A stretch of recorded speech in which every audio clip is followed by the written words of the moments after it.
केंद्र में द्विसदनीय विधानमंडल का आरंभ। इसको अंडरलाइन करके विशेषता द्विसदनीय।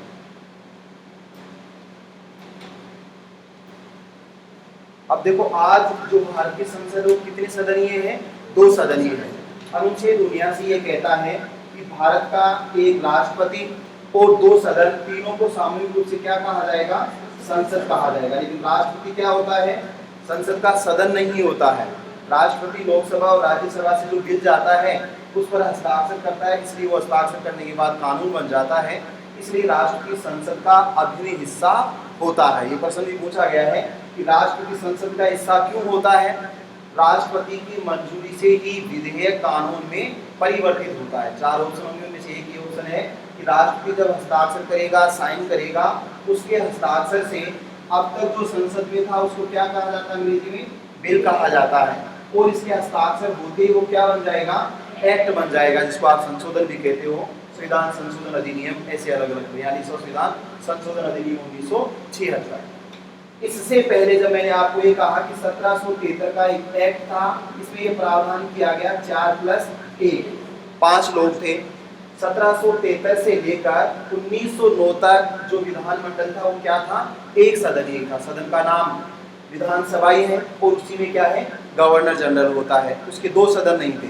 पहली बार केंद्र में सदन को 2 सदनीय कब बनाया गया? 1919 के अधिनियम में। आज जो हमारी लोकसभा है और राज्यसभा है, क्यों है? इसी की नकल है। यहाँ पर जो 2 सदन बनाए गए उनका नाम क्या था? एक का नाम था विधानसभा, जिसको आज क्या कहा जाता है? राज्यों में विधानसभा कहा जाता है, दिल्ली और पांडिचेरी में विधानसभा कहा जाता है। केंद्र में इसको क्या कहते हैं? लोकसभा कहते हैं, क्योंकि केंद्र की बात कर रहे हैं, राज्य की बात प्रांतों की बात में करेंगे। दूसरा इसका सदन है राज्य परिषद। राज्य में आजकल इसको विधान परिषद कहते हैं। 6 राज्य हैं जहां पर विधानसभा भी है और विधान परिषद भी है। केंद्र में इसको उस समय में भी राज्य परिषद कहते थे, और आज क्या कहते हैं? राज्यसभा। जो राज्यसभा आप कहते हो वह 1954 से है। इसका मतलब इनका जो नाम था संविधान में, वो इस सदन का नाम क्या है? हाउस ऑफ द पीपुल है, लोगों का सदन। ये प्रश्न पूछा गया कब से लोकसभा और राज्यसभा को इस नाम से जाना जाने लगा? 1954 से। 1954 से पहले क्या नाम था? 26 जनवरी 1950 से लेकर अधिनियम 1954 तक इसका नाम था हाउस ऑफ द पीपुल, और इसका नाम है काउंसिल ऑफ स्टेट, राज्यों की परिषद। ये आपको ध्यान रखना है।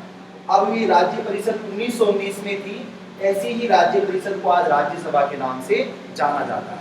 इसका मतलब है कि आज जो अनुच्छेद 79 ये कह रहा है कि संसद होगी, वहां अनुच्छेद 38 है, इसका 47 अनुच्छेद है इसमें टोटल, उसमें से अनुच्छेद 38 ये कह रहा है कि एक गवर्नर जनरल होगा, गवर्नर जनरल महाराज्यपाल, और 2 सदन होंगे। एक सदन का नाम विधानसभा होगा और दूसरे सदन का नाम राज्य परिषद होगा। गवर्नर जनरल, विधानसभा और राज्य परिषद, इन तीनों को मिलाकर क्या कहेंगे? ब्रिटिश भारत का केंद्रीय विधान मंडल कहेंगे। संसद आप कह सकते हो, ब्रिटिश भारत की संसद।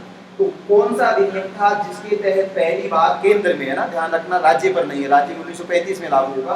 केंद्र में जो संसद थी ब्रिटिश भारत की, उसके 2 सदन बनाए गए, द्विसदनीय विधानसभा और राज्य परिषद। एक प्रश्न तो ये पूछा जाएगा जो 2-3 बार पूछ लिया गया है। अब विधानसभा और राज्य परिषद है, उसकी कंपोजिशन क्या है? एक बात तो आपको ये ध्यान रखनी है कि 1773 से लेकर 1858 तक, इससे पहले तक जितने अधिनियम थे उनमें शक्तियों को एक जगह केंद्रित किया गया, क्योंकि कंपनी धीरे धीरे अपना शासन विस्तारित कर रही थी। 1858 से लेकर 1935 तक भारतीयों को शासन में शामिल किया जाने लगा। तो 1858 से अधिनियम थे वो अच्छे अधिनियम थे। किस स्वरूप में? कि 1858 में पहली बार ये कहा कि आपकी संस्कृति क्या है, आपकी परंपरा क्या है, गोद ले सकते हो, नहीं ले सकते हो, हमें इससे कोई लेना देना नहीं है। इससे पहले उन्होंने कहा गोद नहीं ले सकते। रानी झांसी की लड़ाई किस बात को थी? भाई झांसी की लड़ाई इसी बात पर कि रानी का खुद का बेटा नहीं है, और इसलिए झांसी को ब्रिटिश जो वाइसराय है लॉर्ड डेलहौजी, वो हड़पना चाहता है, उसने हड़प भी लिया है। ऐसे कानपुर और ऐसे जगदीशपुर, तमाम तरह की जो रियासतें थी, उनको उन्होंने कोई ना कोई कारण लगाकर हड़प लिया। अवध को ये कहा 13 फरवरी 1856 को कि अवध में शासन सही नहीं चलता है। ये तो कभी भी कहा जा सकता है ना।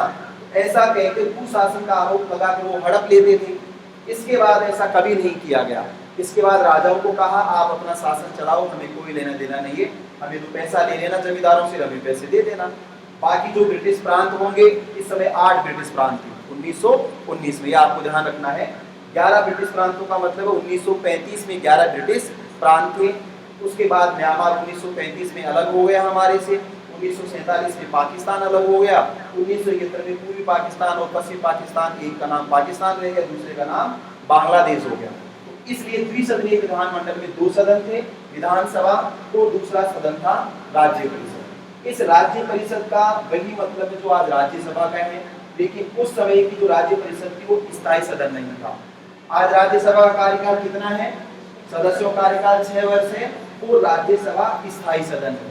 इसका मतलब राज्यसभा का विघटन नहीं होता। लोकसभा का कार्यकाल कितना है? 5 वर्ष है, लेकिन इस समय विपरीत था। जो विधानसभा थी उसका कार्यकाल तो कितना रखा गया? 3 वर्ष, और जो राज्य परिषद उसका कार्यकाल कितना रखा गया? 5 वर्ष, और दोनों के ही टुकड़े या विखंडन किया जा सकता था। आज ऐसा नहीं है। ये तो मान लिया हमने 1919 में था वैसा अपनाया, परंतु इसको हमने बदल दिया। ये तो 5 वर्ष हमने रख लिया, ठीक है, विघटन भी कर सकते हो। यहाँ पर जो 5 वर्ष है, 3 वर्ष की जगह 5 कर दिया, 5 की जगह हमने क्या कर दिया?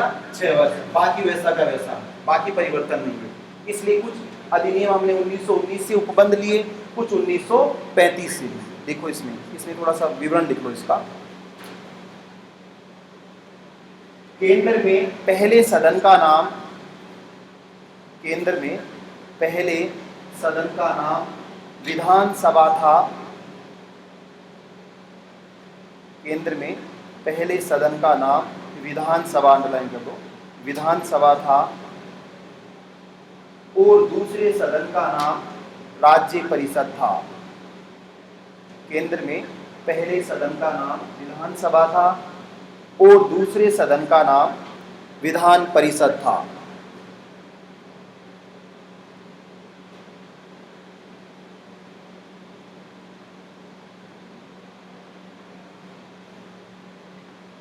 नेक्स्ट लाइन से लिखो, नेक्स्ट लाइन। गवर्नर जनरल, कैसे लिखो इसको? गवर्नर जनरल, गवर्नर जनरल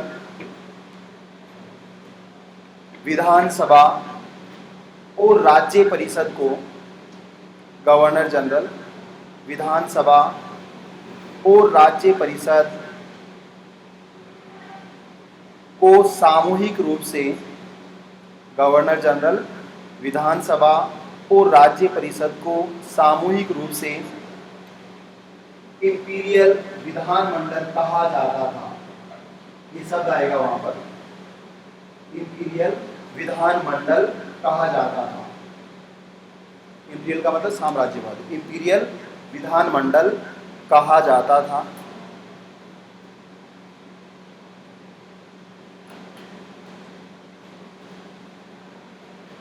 तो जिसको आज हम संसद कह रहे हैं, उसको 1919 में क्या कहा गया है?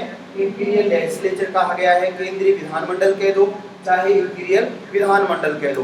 विधानमंडल के 2 सदन थे, एक विधानसभा था और दूसरा राज्य परिषद था। Next line. विधानसभा में कुल सदस्य संख्या, विधानसभा में कुल सदस्य संख्या 140,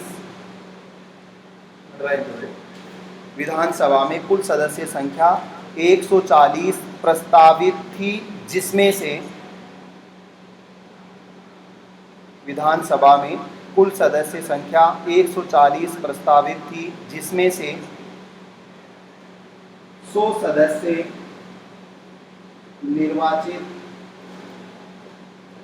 जिसमें से 100 सदस्य निर्वाचित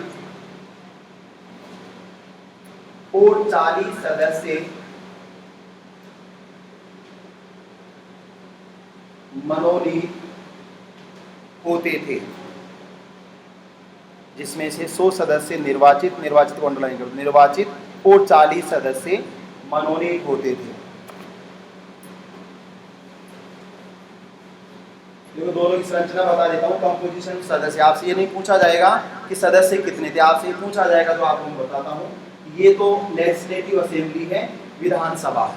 आज की लोकसभा है, आज की लोकसभा में ऐसा ही है वर्तमान में कि 530 सदस्य प्लस 20 सदस्य, ऐसी स्थिति है। एंग्लो इंडियन को रोक दिया गया है, 550 हो सकते हैं आज की तारीख में। अब 1919 में अगर हम चलेंगे तो यहाँ पर क्या कंपोजिशन है, 100 सदस्य प्लस 40 सदस्य बराबर 140। ये मूल संविधान जो था 1919 का अधिनियम, उसका प्रोविजन था। अब आपको इसमें प्रश्न जो पूछा गया, ये पूछा गया है, विशेषता नहीं है नंबर 1 पर कि केंद्रीय विधानसभा में निर्वाचित लोगों का बहुमत था या नहीं था, वो आपको तय करना है। नंबर 2 पर केंद्रीय विधानसभा में मनोनीत सदस्य की 2 श्रेणियां होती थी, एक सरकारी मनोनीत सदस्य और गैर सरकारी मनोनीत सदस्य। तीसरा ऑप्शन, केंद्रीय विधानसभा में मनोनीत सदस्यों का बहुमत होता था। और ऑप्शन नंबर 4, केंद्रीय विधानमंडल के 2 सदस्य। जो मैंने पढ़ाया उसी में से पूछा है, इसमें से बताओ क्या सही नहीं है। पहला ऑप्शन ये है कि केंद्रीय विधानसभा जो है उसमें निर्वाचित सदस्यों का बहुमत था। पहली बात तो ये तो था, आपको दिखाई दे रहा है, 140 में 40 निर्वाचित है तो बहुमत ज्यादा ही हो गया ना। नंबर 2 पर कि केंद्रीय विधानसभा में मनोनीत सदस्य की 2 श्रेणियां सरकारी और गैर सरकारी होते थे, दोनों दिखाई दे रहा आपको। यहाँ पर 40 जो सदस्य हैं उसमें से ये कहा गया कि अधिकतम 26 सदस्य सरकारी कर्मचारियों को मनोनीत कर सकते हो। आज अलग बात है, वहां अलग है।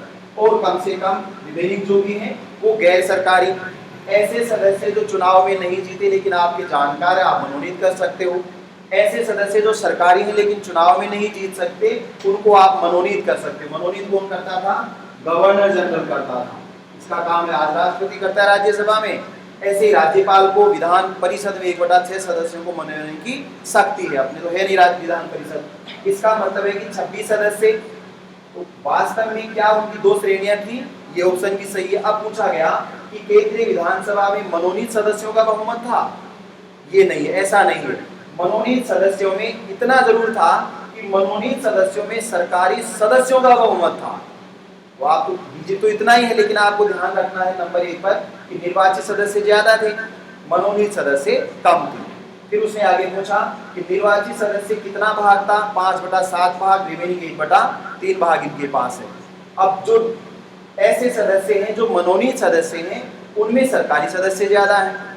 फिर उसके बाद जो नेट में प्रश्न पूछा गया, ये पूछा गया कि केंद्रीय विधानसभा में निर्वाचित लोगों का बहुमत था लेकिन वो बहुमत से निर्णय करते थे, ऐसा नहीं था। बहुमत तो था लेकिन बहुमत से निर्णय कभी नहीं होता था, क्योंकि निर्णय किसके चाहने से होगा, गवर्नर जनरल के चाहने से होगा। ये मैंने वहां लिखा है उत्तरदायी शासन, उत्तरदायी शासन तो है ही नहीं यहाँ पर। उत्तरदायी शासन का मतलब है कि जिन लोगों को आपने निर्वाचित किया वो जैसा चाहेंगे वैसा कानून बनेगा, आज ऐसा ही बनता है।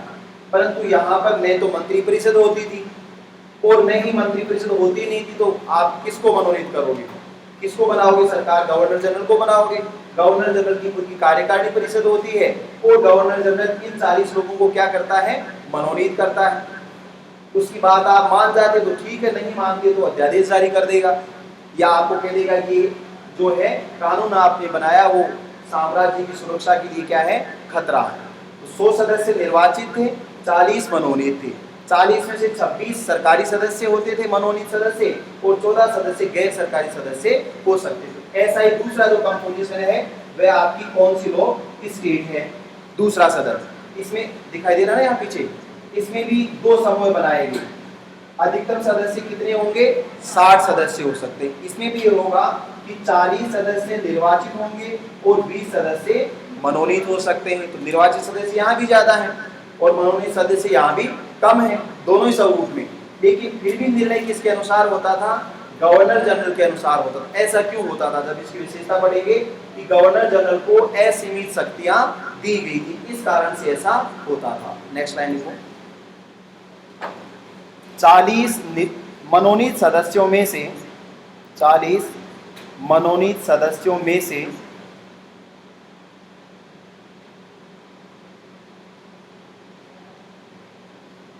सरकारी सदस्यों की संख्या 26, सरकारी सदस्यों की संख्या 26 और गैर सरकारी सदस्यों की संख्या 14 हो सकती थी। और गैर सरकारी सदस्यों की संख्या 14 हो सकती थी।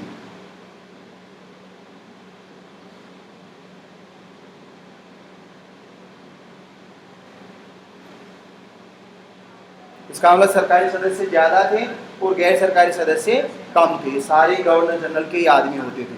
नेक्स्ट लाइन, विधानसभा का कार्यकाल, विधानसभा का कार्यकाल पहली बैठक से 3 वर्ष होता था। विधानसभा का कार्यकाल पहली बैठक से 3 वर्ष होता था। विधानसभा का कार्यकाल पहली बैठक से 3 वर्ष होता। 3 वर्ष को अंडरलाइन कर दो। देखो इसका मतलब आज आपसे पूछा जाए लोकसभा कार्यकाल क्या है, लोकसभा निर्वाचित होकर आ जाए उसके बाद लोकसभा की जिस दिन बैठक होगी उस बैठक से कार्यकाल 5 वर्ष माना जाता है। लेकिन ये कार्यकाल निश्चित होते हुए भी अनिश्चित होता है। मान लीजिए कि सरकार में बहुमत दल के सदस्य अपना बहुमत वापस ले लें तो सरकार को 1 दिन में भी जाना पड़ सकता है या अधिकतम में 5 साल तक रह सकती है। 5 साल होते ही ऑटोमेटिक लोकसभा क्या हो जाएगी, विघटित हो जाएगी। ऐसी कंडीशन जिसमें आपातकाल लागू नहीं किया हो। इंदिरा गांधी 1975 से 76 और 76 से 77, 5 से 6 साल, 6 से 7 साल, उसके अलावा 5 साल ही अधिकतम कार्यकाल होता है। यहाँ पर कार्यकाल कितना है, 3 वर्ष है। लेकिन गवर्नर जनरल चाहे तो इस कार्यकाल को 3 से 4 वर्ष, 4 से 5 वर्ष, 5 से 6 वर्ष जितना चाहे वो ऐसा कर सकता है। स्वतंत्र भारत की यदि बात करें विधानसभा के बारे में तो विधानसभा का गठन 6 बार हुआ। ये प्रश्न पूछा गया है कितनी बार गठन हुआ। पहली बार गठन नवंबर 1920 में हुआ। दूसरा कहाँ होगा, 3 साल है, 1923 में है। उसके बाद कितना होगा, 1926 है। इसके बाद गवर्नर जनरल ने कार्यकाल बढ़ा दिया, कर दिया 1 वर्ष ज्यादा, 1930 कर दिया। 29 में होना चाहिए था, उसने बढ़ा दिया। इसके बाद और ज्यादा बढ़ाया, कितना कर दिया, 6 वर्ष कर दिया, 1936 कर दिया। और लास्ट जो विधानसभा के इलेक्शन हुई कितनी हुई, 1945 में। इसका मतलब है कि विधानसभा इस पूरे 1919 भी है, 1935 भी इसमें शामिल है, लेकिन 1935 के तहत विधानसभा का सर्जन ही नहीं हुआ। जो विधानसभा के जितने भी इलेक्शन हुए 1919 से लेकर 1945 तक वो सारे इलेक्शन इस अधिनियम के तहत हुए थे। इसलिए आरएस में प्रश्न पूछा गया कि कौन से चुनाव 1919 के तहत नहीं हुए। इसमें से आपको कौन से चुनाव ऐसे दिख रहे हैं जो 1919 के तहत नहीं हुए, ये तो सारे हुए हैं। इसके साथ जो ऑप्शन था वो चुनाव नहीं हुए। इसका मतलब 1937 के जो चुनाव हुए वो 1935 के अनुसार हुए, बाकी सारे के सारे चुनाव 1919 के अनुसार हुए। ये प्रश्न पूछा गया कि कैबिनेट मिशन के अनुसार संविधान सभा के सदस्यों का निर्वाचन हुआ था। 1946 में कैबिनेट मिशन आया, तो जब कैबिनेट मिशन ने अनुशंसा की तो किसने चुनाव किया, 1919 के अधिनियम के तहत जिन विधानसभा के सदस्यों का चुनाव भारत के लोगों ने किया था उस विधानसभा के लोगों ने संविधान सभा का क्या किया, चुनाव किया। नेक्स्ट लाइन लिखो, परतंत्र भारत में विधानसभा 6 बार, 6 को अंडरलाइन कर दो। परतंत्र भारत में विधानसभा 6 बार गठित हुई, अर्थात 6 बार गठित हुई, अर्थात 1920 को मन लगा देना, 1923, 1926, 1930, 1936 और 1945। ये इंपॉर्टेंट है क्योंकि प्रश्न थोड़ा और कॉम्प्लेक्स आएगा, क्योंकि विशेषताएं सबने पूछ ली है तो उसके अंदर से प्रश्न पूछा जाएगा, ये आपको ध्यान रखना है। नेक्स्ट लाइन, अब देखो आज क्या है कि आज तो जो लोकसभा है उसमें से लोकसभा में पहला क्या होता है, जैसे कार्रवाई होगी तो सबसे बुजुर्ग सदस्य जो निर्वाचित होकर आता है उसको प्रोटेम स्पीकर बनाते हैं। उस दिन वो कार्रवाई करेगा। उसके बाद जो मेंबर हैं निर्वाचित होकर आए हैं वो बहुमत से अपने लोकसभा स्पीकर का चुनाव करेंगे और डिप्टी स्पीकर का चुनाव करेंगे। लेकिन उस समय ऐसा नहीं था, उसमें ये प्रावधान था कि पहली बार जब ये विधानसभा बनेगी तो जो विधानसभा का अध्यक्ष होगा उस अध्यक्ष को जो गवर्नर जनरल है वो नियुक्त करेगा, और उसको नियुक्त कितने साल के लिए करेगा, 4 साल के लिए। वैसे तो ये लोकसभा कार्य स्पीकर का कार्यकाल आगामी लोकसभा की पहली बैठक से ठीक पहले तक रहता है, परंतु यहाँ 1920 में 4 कार्यकाल है 4 वर्ष का, तो 24 तक तो ऑटोमेटिक रह जाएगा वो, उसके बाद आप चुनोगे। तो पहले जो अध्यक्ष था उसकी नियुक्ति करता था गवर्नर जनरल, और इसीलिए आपको पता है कि गवर्नर जनरल ने हर बार जो अंग्रेज होता था उसी को विधानसभा का क्या बना रहा था, अध्यक्ष बना रहा था। नेक्स्ट लाइन में लिखो, 1920 में विधानसभा के पहले अध्यक्ष, 1920 में विधानसभा के पहले अध्यक्ष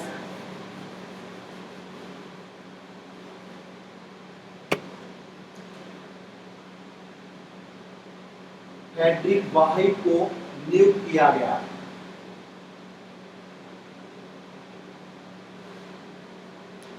उन्नीस सौ 20 में विधानसभा के पहले अध्यक्ष फ्रेडरिक वाहिड को नियुक्त किया गया। नियुक्त को अंडरलाइन कर दो, नियुक्त किया गया, फ्रेडरिक वाहिड को अंडरलाइन कर दो। देखो यहाँ एक अध्यक्ष बनाया गया, ये अध्यक्ष ब्रिटेन की कॉमन सभा का सदस्य था और ब्रिटेन में रहता था। इसको यहाँ बुलाया गया और विधानसभा की कार्यवाही शुरू करने के लिए नियुक्त किया गया, क्योंकि भारतीयों को तो पता ही नहीं है भाई, भारतीय विधानसभा पहले तो थी नहीं ना, 1919 से पहले थी नहीं, जो थी वो गवर्नर जनरल की थी। जब 1919 में 2 टुकड़े कर दिए गए कि एक विधानसभा होगी एक राज्य परिषद होगी, तो हमने तो कभी चलाई नहीं विधानसभा, चलाओगे कैसे? तो चलाने के लिए ब्रिटेन में पहले से ही संसद है, उसके 2 सदन हैं, एक कॉमन सभा है एक लोक सभा है। तो जो आदमी वहां संसद में रहा हुआ है सदस्य, उसी को तो पता है कैसे चलाओगे सदन, इसलिए उसको वहां से भारत बुलाया गया और फ्रेडरिक वाहिड को इस विधानसभा का पहला अध्यक्ष नियुक्त किया गया। ऐसा उन्होंने इसलिए किया कि निर्वाचित करके तो आप भारतीय को निर्वाचित कर दोगे, क्योंकि 100 सदस्य है ना आपके पास, 40 तो उसके हैं सारे, 100 सदस्य तो बहुमत से आप चुनोगे तो भारतीय को नियुक्त कर दोगे। अगर भारतीय आ जाएगा तो सदन कैसे चलाओगे? इसका मतलब ये मानते थे कि भारतीय इस बात के योग्य नहीं है कि वो सदन चला सके, इसलिए वो भारतीयों को नहीं लेकर। हालांकि उन्होंने ऐसा किया कि सच्चिदानंद सिन्हा को उपाध्यक्ष पर पद पर निर्वाचित करा दिया, लेकिन उपाध्यक्ष का काम तभी होता है जब अध्यक्ष नहीं होता है, एब्सेंट हो जाए तब उपाध्यक्ष क्या करता है, काम करता है। नेक्स्ट लाइन, राज्य परिषद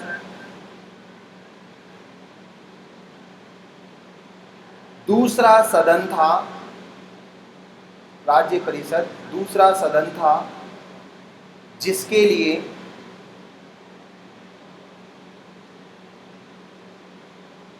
कुल सदस्य संख्या, राज्य परिषद दूसरा सदन था जिसके लिए कुल सदस्य संख्या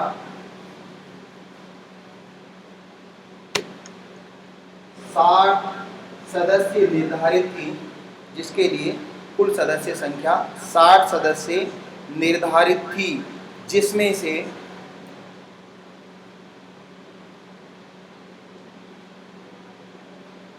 40 सदस्य निर्वाचित, जिसमें से 40 सदस्य निर्वाचित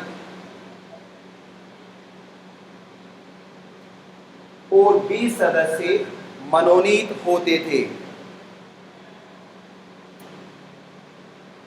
40 सदस्य निर्वाचित और 20 सदस्य मनोनीत होते थे। नेक्स्ट लाइन, राज्य परिषद भी विधानसभा की तरह, राज्य परिषद भी विधानसभा की तरह अस्थायी सदन था। राज्य परिषद भी विधानसभा की तरह अस्थायी सदन था। अस्थायी को अंडरलाइन कर दो। इसका मतलब है आज तो राज्यसभा क्या है, स्थायी सदन है, राज्यसभा का विघटन नहीं किया जाता। विघटन का मतलब है कि पूरी राज्यसभा को समाप्त कर दिया जाए और सारे सदस्य दोबारा निर्वाचित होकर आए। विघटन का ये मतलब है, थोड़ा एक तोड़ना नहीं है विघटन का मतलब। विघटन का मतलब है कि जो सदस्य अब थे, मान लो आज 543 है, वो सब अपने घर जाएंगे, पूरे 543 का दोबारा क्या होगा, चुनाव होगा, या तो वो आ जाए या दूसरे कोई भी आ सकते हैं। परंतु राज्य परिषद में ऐसा नहीं है कि 245 को आप कह दो सब घर जाएंगे, नहीं जा सकते। उनमें से 1/3 सदस्य हर 2 वर्ष में क्या होते हैं, चेंज होते हैं। तो इसका मतलब 1/3 के अलावा तो आप कुछ कर ही नहीं सकते बाकी लोगों का, तो वो हमेशा बना रहेगा। इसलिए भारत के इतिहास में लोकसभा का कार्यकाल 2 बार बढ़ा है, 1975 से 76 और 76 से 77। राज्यों की विधानसभा का कार्यकाल भी 2 बार बढ़ा है, 1975 से 76 और 76 से 77 उस अवधि में राज्यसभा का कार्यकाल ना तो कम हुआ है और ना बढ़ा है। राज्यसभा के चुनाव आज तक नहीं रुके हैं, आपातकाल में भी चुनावों को रोका नहीं गया है, क्योंकि राज्यसभा स्थायी सदन है। लेकिन इस समय जो राज्यसभा है, राज्य परिषद, वो क्या था?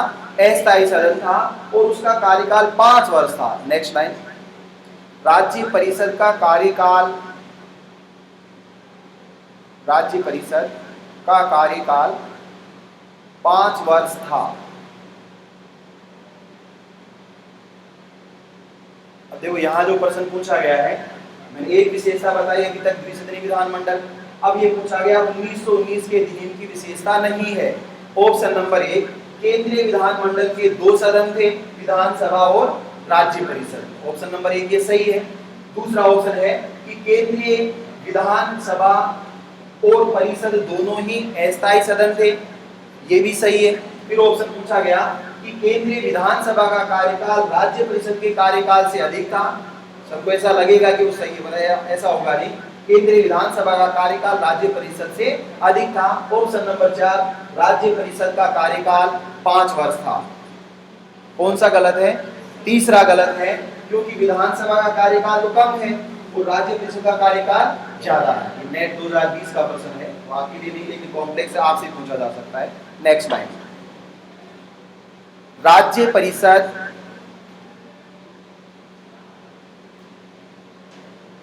के पहले सभापति, राज्य परिषद के पहले सभापति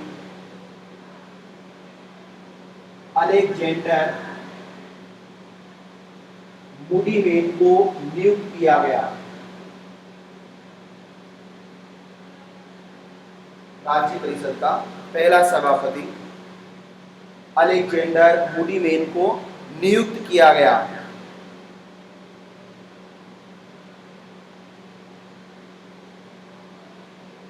इसका मतलब है ये प्रश्न पूछ लिया गया है। 2-3 कमेटियां हैं। क्यों कमेटी है? मूडीवेन कमेटी, जिसने द्वितीय शासन पर रिपोर्ट दी है। तो राज्य परिषद के पहले अध्यक्ष कौन थे? अलेक्जेंडर मूडीवेन है। तो प्रश्न पूछा गया मूडीवेन कमेटी का संबंध किस अधिनियम से था? 1909, 1919, 1935, 1947। क्या बताओगे? 1919। नाम आ गया ना, इसलिए अलग से लिखा है, नहीं लिखा है। ऐसे आदमी का जो नाम आया तो उसी से जुड़ा हुआ है वो। अलेक्जेंडर मूडीवेन ब्रिटिशर था, क्रिश्चियन था। और क्रिश्चियन को, जैसा मैंने पहले कहा कि ब्रिटिशर को ये विश्वास नहीं था कि आप सदन चला सकते हो, इसलिए दोनों ही अंग्रेजों को कहां से बुलाया गया? ब्रिटेन से बुलाया गया। ये कहा गया कि सदन चलाकर इनको बताओ कि सदन कैसे चलता है। जैसे उसको कार्यकाल तो 3 वर्ष था और अपॉइंट 4 साल के लिए किया गया, ताकि दूसरी विधानसभा में जो कार्यकाल वो चलाकर बता सके। ऐसे ही राज्य परिषद का कार्यकाल तो 5 वर्ष था, लेकिन आदमी को कितने वर्षों तक नियुक्त किया गया? 6 वर्षों तक। तो पहला जो अध्यक्ष था उसका निर्वाचन नहीं हुआ, उसको नियुक्त किया गया था। उसके बाद जितने भी अध्यक्ष आए उनका क्या हुआ था? निर्वाचन हुआ था। परतंत्र भारत में ये राज्य परिषद इस अधिनियम के तहत 4 बार बनी है सिर्फ। उसके बाद राज्य परिषद नहीं बनी, क्योंकि 1935 का अधिनियम संघ में लागू ही नहीं हुआ। यह आपको ध्यान रखना है कि 1919 का अधिनियम तो संघ में भी लागू था और प्रांतों में भी लागू था। 1935 का अधिनियम जिसकी धाराएं 351 थी, आधा तो लागू ही नहीं हुआ था, इसलिए चुनाव नहीं हुए, वरना चुनाव हो ही जाते। जो लागू हुआ वो सिर्फ प्रांतों में हुआ था, इसलिए प्रांतों का भाग था वो तो माना जाएगा, केंद्र का भाग नहीं माना जाएगा। तो राज्य परिषद किसका हिस्सा है? केंद्र का हिस्सा है ना। तो 35 से और राज्य परिषद का लेना देना ही नहीं है। कॉमन सेंस आपको ध्यान रखना, वहां प्रश्न पूछता है आप कॉन्सेप्ट क्लियर होंगे तब कैसे प्रश्न पूछे, आपको थोड़ी समस्या है।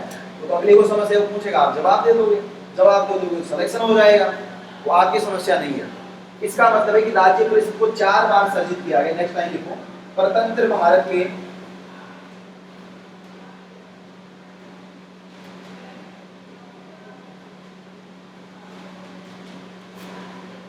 भारत में राज्य परिषद का गठन, परतंत्र भारत में राज्य परिषद का गठन कुल 4 बार हुआ।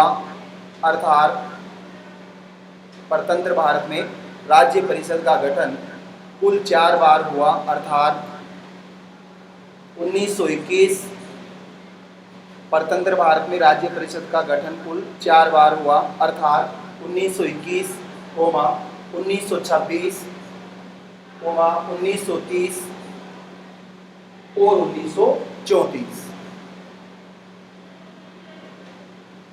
इसका मतलब है कि 1934 के बाद 1935 में नया अधिनियम आ गया, लेकिन नया अधिनियम संघ में लागू ही नहीं हुआ, तो इसके बाद राज्य परिषद का कोई गठन किया ही नहीं गया, न उसकी आवश्यकता पड़ी। इसके बाद केवल विधानसभा का क्या किया गया, गठन किया गया। तो ये विधान परिषद हमेशा के लिए बनी रहेगी। ये दोनों ही विधानसभा और दोनों राज्य परिषद आपको दिखाई दे रही हैं। इन दोनों का अंत कब हुआ, 1947 में जब भारत स्वतंत्रता अधिनियम जारी किया गया, तो ये खत्म कर दिया गया कि हमारा शासन लागू होगा। केवल 3 तरह के संबंध होंगे, उनको छोड़कर संविधान सभा जैसा चाहे अपने देश का शासन खुद ही चला सकती है। तो संविधान सभा भी थी और भारत की अंतिम सरकार भी थी। उसमें मंत्री भी बनाए थे, 14 लोगों को मंत्री बनाया गया। 2 सितंबर 1946 को बना दिया गया। वही लोग भारत की शासन व्यवस्था को चलाते थे। ऐसे 14 लोग पहले गवर्नर जनरल के क्या होते थे, कार्यकारी सदस्य होते थे। उन सब को क्या बना दिया गया, भारतीयों को नियुक्त कर दिया गया। Next slide. विधानसभा और राज्य परिषद, विधानसभा और राज्य परिषद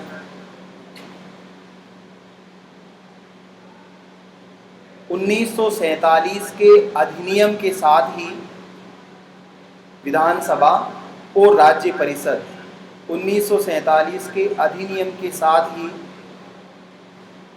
समाप्त कर दी गई। समाप्त को अंडरलाइन कर दो। विधानसभा और राज्य परिषद 1947 के अधिनियम के साथ ही समाप्त कर दी गई। Next line. विधानसभा और राज्य परिषद दोनों की सदस्य संख्या में, विधानसभा और राज्य परिषद दोनों की सदस्य संख्या में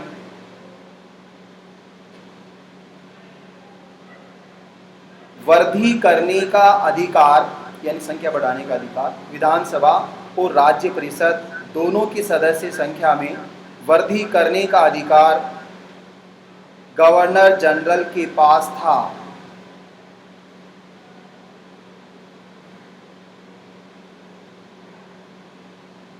आज लोकसभा और राज्यसभा की सदस्य संख्या कौन बढ़ाता है? अरे कौन बढ़ाता है लोकसभा राज्यसभा की सदस्य संख्या? खुद संसद ही बढ़ाती है, राष्ट्रपति नहीं बढ़ा सकता। लेकिन उस समय विधानसभा विधान परिषद को पावर नहीं है। पावर किसके पास है?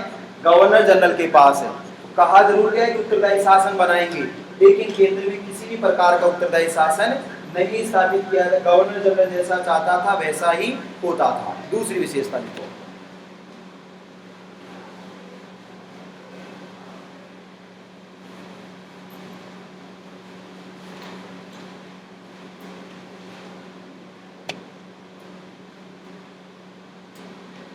केंद्र के या केंद्र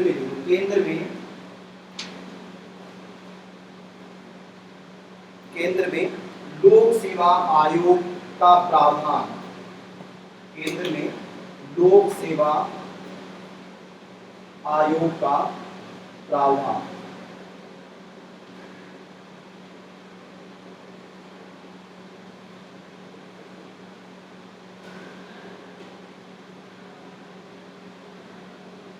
केंद्र में लोक सेवा आयोग का प्रावधान। देखो लोक सेवा आयोग क्या है? ऐसा आयोग जो पब्लिक सर्वेंट्स की क्या करता है, भर्ती करता है, उसको पब्लिक सर्विस कमीशन कहा जाता है। आज हमारे संविधान में अनुच्छेद 315 अगर आपने पढ़ा हो तो उसमें लिखा हुआ है कि संघ सरकार के लिए एक लोक सेवा आयोग होगा जिसको यूनियन पब्लिक सर्विस कमीशन के नाम से जाना जाएगा, संघ लोक सेवा आयोग। ऐसे ही प्रत्येक राज्य के लिए एक राज्य लोक सेवा आयोग होगा जिसको उस राज्य के नाम से जाना जाएगा। जैसे आप राजस्थान के निवासी हो तो राजस्थान पब्लिक सर्विस कमीशन। तो आरपीएससी का उल्लेख संविधान के कौन से अनुच्छेद में है? 315 में है, वही उसको पावर देता है। ऐसे ही यूपीएससी है और आरपीएससी है। केंद्र में तो यूपीएससी होगा और राज्यों में क्या होगा? राज्य का लोक सेवा आयोग होगा। लेकिन 1919 के अधिनियम में केवल केंद्र, ये वर्ड लिखा है ना, इसको अंडरलाइन करना, सिर्फ केंद्र के लिए लोक सेवा आयोग का प्रावधान किया गया। तो फिर राज्यों में क्या था? राज्यों में राज्य का लोक सेवा आयोग नहीं था। केंद्र के लोक सेवा आयोग के कार्मिक ही वहां काम करते थे और देशी रियासतों में राजाओं का खुद का ही लोक सेवा आयोग होता था। जो लोक सेवा आयोग, राजस्थान लोक सेवा आयोग से पहले राजस्थान में खुद में 5 राजाओं के लोक सेवा आयोग थे। जैसे बीकानेर लोक सेवा आयोग है, जयपुर लोक सेवा आयोग खुद का ही लोक सेवा आयोग था। ये तो बाद में अगस्त 1949 में जब एकीकरण किया जा रहा था, राजस्थान बनाया जा रहा था, तब उसका विलय करके सबको मिलाकर एक आयोग बनाया गया, जिसको आज राजस्थान लोक सेवा आयोग के नाम से जाना जाता है। उसके बारे में आगे विस्तार से पढ़ेंगे। तो यहाँ पर 1919 के अधिनियम के तहत केवल केंद्र के लिए लोक सेवा आयोग का प्रावधान किया गया। ये कहा गया कि एक आयोग का अध्यक्ष होगा और 4 क्या होंगे, सदस्य होंगे। आज यही लोक सेवा आयोग किस नाम से जाना जा रहा है, यूपीएससी। इस समय इसमें कितने सदस्य और अध्यक्ष हैं, 10 सदस्य हैं और एक अध्यक्ष है। कुल सदस्य 11 होते हैं, ये आपको ध्यान रखना है। ये कंपोजिशन आप देख रहे हो, ऐसी तस्वीर है, सिर्फ यहाँ 1 और 4 नंबर कम है, यहाँ नंबर ज्यादा है, इतना ही अंतर और कोई अंतर नहीं है। इस 1919 में जब कहा गया कि एक लोक सेवा आयोग बनाएंगे जो भारत में रिक्रूटमेंट करेगा, तो 1923 में इसी के लिए क्या बनाया गया, एक ली कमीशन बनाया गया। जो अंग्रेज अधिकारी है उसकी अध्यक्षता में ली आयोग बनाया गया, इसे ली कमीशन कहते हैं। उसकी रिपोर्ट के आधार पर 1926 में रॉस बार्कर को अध्यक्ष बनाया गया और वह केंद्र के लिए सिविल सर्विस सर्वेंट की भर्ती करने लगा। 1935 में इसका नाम बदलकर क्या कर दिया गया, फेडरल पब्लिक सर्विस कमीशन कर दिया गया। हमने कौन सा वर्ड है फेडरल की जगह, यूनियन वर्ड यूज किया गया, जिसके बारे में हम आगे बात करेंगे। तो ये वही है जो 1919 में रखा गया था। लेकिन 1935 में ये भी कहा गया कि न केवल केंद्र के लिए लोक सेवा आयोग होगा, राज्यों के लिए भी क्या होगा, लोक सेवा आयोग होगा। केंद्र का तो अधिनियम लागू ही नहीं हुआ, तो जो फेडरल पब्लिक सर्विस कमीशन है वो तो शून्य रह गया, और राज्य में क्या हो गया, राज्य लोक सेवा आयोग। इसका मतलब है कि मद्रास राज्य लोक सेवा आयोग हो गया, बंबई राज्य लोक सेवा आयोग हो गया, ऐसे कलकत्ता राज्य लोक सेवा आयोग हो गया, अलग अलग रूप से पंजाब राज्य लोक सेवा आयोग हो गया। वो राज्यों के लिए था। 1919 के तहत जो लोक सेवा आयोग था वो केवल किसके लिए था, केंद्र के लिए। तो राज्यों के लिए लोक सेवा आयोग का प्रावधान किस अधिनियम की विशेषता है, 1909, 1919, 1935, 1947, 1935। ये आपको ध्यान रखना चाहिए। प्रांतीय शासन है ना, द्वैध शासन, प्रांतों में द्वैध शासन तो 1919 की विशेषता है, फिर केंद्र में द्वैध शासन किस अधिनियम की विशेषता है, 1935। नेक्स्ट लाइन लिखो इसमें, एक अध्यक्ष और 4 सदस्यों सहित, एक अध्यक्ष और 4 सदस्यों सहित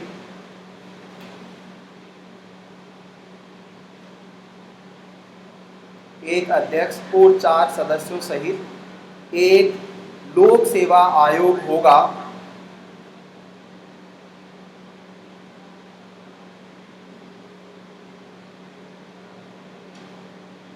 कंटिन्यू। ब्रिटिश प्रांतों के लिए लोक सेवा आयोग का प्रावधान नहीं किया गया था। ब्रिटिश प्रांतों के लिए लोक सेवा आयोग का प्रावधान नहीं किया गया था, नहीं को अंडरलाइन कर दो। ब्रिटिश प्रांतों के लिए लोक सेवा आयोग का प्रावधान नहीं किया गया था।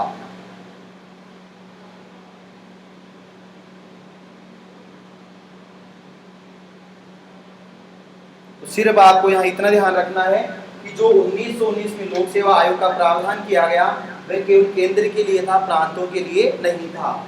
आज भी जो अध्यक्ष और सदस्य उनकी नियुक्ति राष्ट्रपति करता है, उस समय कौन करेगा, स्वाभाविक रूप से गवर्नर जनरल करेगा। ये आप ध्यान, वो एज इट इज, उसमें अंतर नहीं आएगा और उनका कार्यकाल वही रहेगा। जैसे आज का कार्यकाल उनको हटाने का प्रावधान वही था जो गवर्नर जनरल के पास था, वैसा आज राष्ट्रपति के पास है। तो प्रांतों के लिए लोक सेवा आयोग का प्रावधान 1935 की विशेषता है, 1919 की विशेषता नहीं है। नेक्स्ट तीसरी विशेषता देखो, ब्रिटेन में भारत के लिए, ब्रिटेन में भारत के लिए, ब्रिटिश भारत के लिए, भारत के लिए, ब्रिटेन में भारत के लिए उच्चायुक्त कार्यालय का प्रावधान,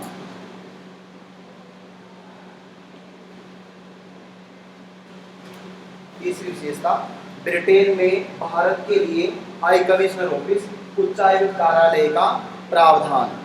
उच्चायुक्त शब्द कौन करते हैं, ब्रिटेन में भारत के लिए उच्चायुक्त कार्यालय का प्रावधान। ठीक है सबने, देखो 2 चीजें हैं यहाँ पर लिख लिया क्या, दो चीजें हैं, एक उच्चायुक्त कार्यालय होता है और दूसरे कार्यालय को क्या बोलते हैं, दूतावास कार्यालय या राजदूत का कार्यालय। दोनों अलग अलग वर्ड हैं। जब हाई कमिश्नर शब्द का यूज किया जाता है, इसका मतलब है दो देशों के बीच संबंधों को चलाने के लिए जिन विदेश अधिकारियों को अपॉइंट किया जाता है उनको क्या कहा जाता है, उच्चायुक्त कहा जाता है। ऐसे देश जो आज भी ब्रिटिश कॉमनवेल्थ के क्या है, सदस्य हैं। 53 देश ऐसे हैं जिनको आप राष्ट्रमंडल के सदस्य कह सकते हो। उदाहरण के लिए आप मान लीजिए पाकिस्तान भी राष्ट्रमंडल का सदस्य है आज की तारीख में, और भारत भी राष्ट्रमंडल का सदस्य है। अब भारतीय विदेश सेवा का कोई अधिकारी जिसको पाकिस्तान में नियुक्त किया जाएगा उसका नाम क्या होगा, उच्चायुक्त होगा, और उसका जो ऑफिस होगा उसको क्या कहेंगे, उच्चायुक्त कार्यालय कहेंगे। लेकिन अमेरिका जो ब्रिटेन का गुलाम तो था लेकिन राष्ट्रमंडल का सदस्य आज नहीं है। भारत भले ही है लेकिन अमेरिका नहीं है। अब ऐसा ही व्यक्ति जो पाकिस्तान में है, मान लो उसी व्यक्ति को पाकिस्तान से हटाकर हमने कहाँ अपॉइंट कर दिया, अमेरिका में अपॉइंट कर दिया। आदमी एक ही है, यही आदमी जो पाकिस्तान में रहता है तब तो उसको आप उच्चायुक्त कहते हो, उसके ऑफिस को उच्चायुक्त कार्यालय कहते हो। और जब अमेरिका में रहता है तो उसको क्या कहा जाएगा, राजदूत कहा जाएगा। भारत का राजदूत जो अमेरिका में है और उसका ऑफिस क्या कहलाएगा, दूतावास कार्यालय के नाम से जाना जाएगा। इसका मतलब है कि राष्ट्रमंडल के सदस्य देश आपस में ऐसे अधिकारी को नियुक्त करेंगे तो उसको हाई कमिश्नर कहा जाएगा। भारत में हाई कमिश्नर का पद कब सर्जित किया गया, 1919 में सर्जित किया गया। किस लिए सर्जित किया गया कि भारत के हितों की पैरवी करने वाला ब्रिटेन में होगा।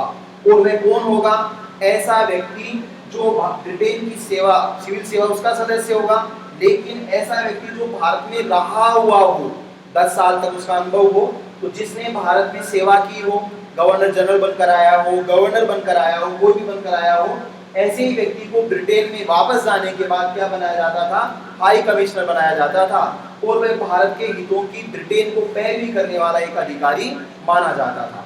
तो जो दूतावास है वो इसी का सिनोनिम्स है, अलग से नहीं बनाया गया कभी भी। यहाँ पर केवल उच्चायुक्त बनाया गया है। और उच्चायुक्त का कार्यालय, दूतावास का कार्यालय तो राजदूत होता है और यहाँ पर उच्चायुक्त होता है। इसमें देखो, राष्ट्रमंडल के सदस्य देश, राष्ट्रमंडल कॉमनवेल्थ, राष्ट्रमंडल के सदस्य देश राष्ट्रमंडल के सदस्य देश एक दूसरे के राजनीतिक संबंधों का संचालन करने के लिए, राष्ट्रमंडल के सदस्य देश एक दूसरे के राजनीतिक संबंधों का संचालन करने के लिए, राष्ट्रमंडल के सदस्य देश एक दूसरे के राजनीतिक संबंधों का संचालन करने के लिए जिन विदेश अधिकारियों की नियुक्ति करते हैं, जिन विदेश अधिकारियों की नियुक्ति करते हैं, उन्हें हाई कमिश्नर कहा जाता है। उन्हें हाई कमिश्नर या उच्चायुक्त, उन्हें हाई कमिश्नर कहा जाता है, उच्चायुक्त कहा जाता है।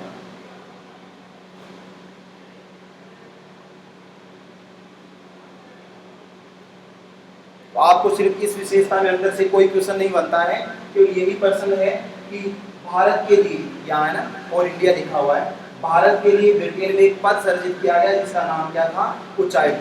देश भी ब्रिटेन था, आदमी भी ब्रिटेन का ही था, लेकिन भारत के लिए वो क्या करता था, पैरवी करता था। पैरवी करने का मतलब स्वाभाविक रूप से यही है कि ब्रिटिश साम्राज्य के हितों का ही ध्यान रखता था।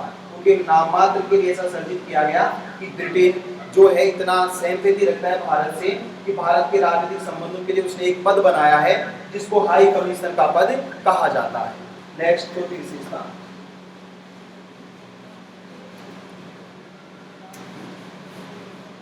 नंबर 4 लगा देंगे। भारत के लिए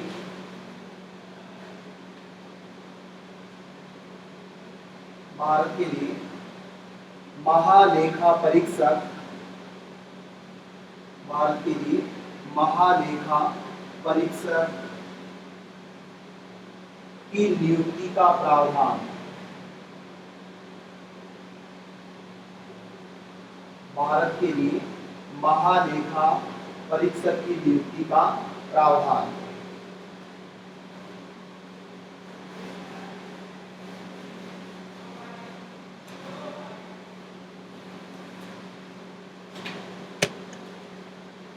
देखो आज जो होता है उसको तो क्या कहा जाता है, कैग कहा जाता है। आर्टिकल 148 जब आप पढ़ोगे तो controller and auditor general of India, Bharat का नियंत्रक एवं महालेखा परीक्षक। एक वर्ड इसमें से गायब हो गया जिसको आप क्या कह रहे हो, नियंत्रक कह रहे हो। ये तो अब जोड़ दिया गया है, 1869 का पद है। यहाँ 1919 की जब हम बात कर रहे हैं ये कहा गया कि भारत के जो पैसे खर्च किए जा रहे हैं, 1919 तक जितना भी पैसा लगता था किसी भी आदमी का लगे कहीं भी लगे, वो सारा पैसा भारत के ही लगता था। 1919 में आगे जब पढ़ाएंगे पहली बार ये कहा गया कि एक तो भारत मंत्री जो होता है वो ब्रिटेन का तो मंत्री है, पैसा भारत से क्यों लेगा भाई, वहाँ ऑब्जेक्शन किया गया विपक्ष के द्वारा।